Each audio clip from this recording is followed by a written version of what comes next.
Pocket base use करते हुए अक्सर आपको प्रॉब्लम आता है कि अगर आप अपने सुपर यूजर का पासवर्ड भूल जाते हैं तो आप उसको किस तरीके से रीसेट कर सकेंगे। तो होता यह है कि आप मल्टीपल सुपर यूजर भी क्रिएट कर सकते हैं। वैसे नॉर्मल आपके पास यहाँ यूजर्स के अंदर होते हैं, लेकिन सुपर यूजर यहाँ पे एक्सक्लूसिवली आपको मैनेज सुपर यूजर के अंदर जाके यहाँ से ऐड करना पड़ता है। आप अगर चाहें तो यहाँ से अपडेट कर सकते हैं, लेकिन होता यह है कि अगर आप यहाँ से लॉग आउट हो चुके हैं तो तब आप किस तरीके से इसको चेंज कर सकेंगे, तब आपने यूज करना कमांड लाइन। तो यहाँ पे आपने जाना जहाँ पे आपका ये पॉकेट बेस का प्रोजेक्ट स्टार्ट हुआ होगा, जहाँ से चल रहा होगा, हो सकता है सर्वर के ऊपर आपको लॉगिन करना पड़े SSH करके। तो हमारे केस में क्योंकि टर्मिनल में है तो आपने क्या करना है, इसको यहाँ पे स्टॉप कर देना। अब हमने यहाँ पे ना इसको स्टार्ट करना इस तरीके से पॉकेट, यहाँ पे आप आके लिखें हेल्प, क्योंकि हो सकता है कि जो मैं कमांड आपको दिखाने वाला हूँ ये फ्यूचर के अंदर चेंज हो जाए। तो अगर आप हेल्प करेंगे तो यहाँ पे आपको ये बताएगा कि कौन सी कमांड्स अवेलेबल है। हमारे पास यहाँ पे एक है सुपर यूजर, तो क्योंकि हम सुपर यूजर को चेंज करना चाह रहे हैं तो इसीलिए हम यहाँ पे इसको रीड करेंगे। कुछ वेरिएंट्स पहले ये यूज करते थे एडमिन। अगर आप जाके गिटहब के ऊपर देखेंगे ना तो वहां पे दिखाया होगा एडमिन, तो एडमिन अब नहीं है। तो इस तरीके से आप यहाँ पे हेल्प लिखें तो आपको पता लगेगा कि कौन सी कमांड उसके रिलेटेड है। तो यहाँ पे हमारे पास सुपर यूजर के रिलेटेड है। तो आपने यहाँ पे दोबारा लिखना है पॉकेट बेस, यहाँ पे आपने लिखना है सुपर यूजर,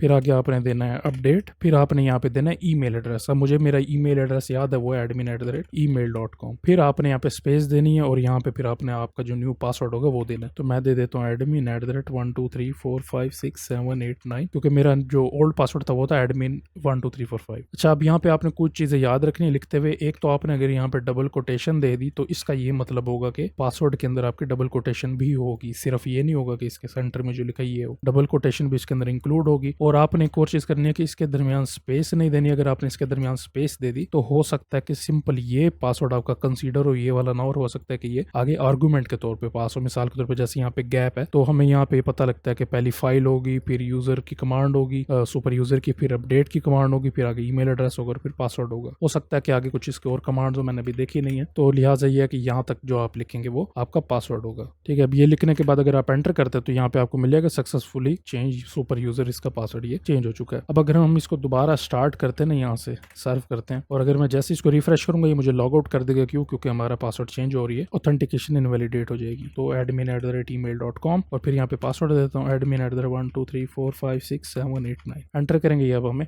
एंटर करा देगा यहाँ पे। तो यहाँ पे याद रखने वाली चीज ये है कि हो सकता है कि कमांड चेंज हो जाए, क्योंकि अभी अंडर डेवलपमेंट, जैसे मैंने आपको इंट्रोडक्शन वाले वीडियो में बताया था। ये तरीका था, इस तरीके से आप किसी भी सुपर यूजर का पासवर्ड चेंज कर सकते हैं कमांड लाइन को यूज करके।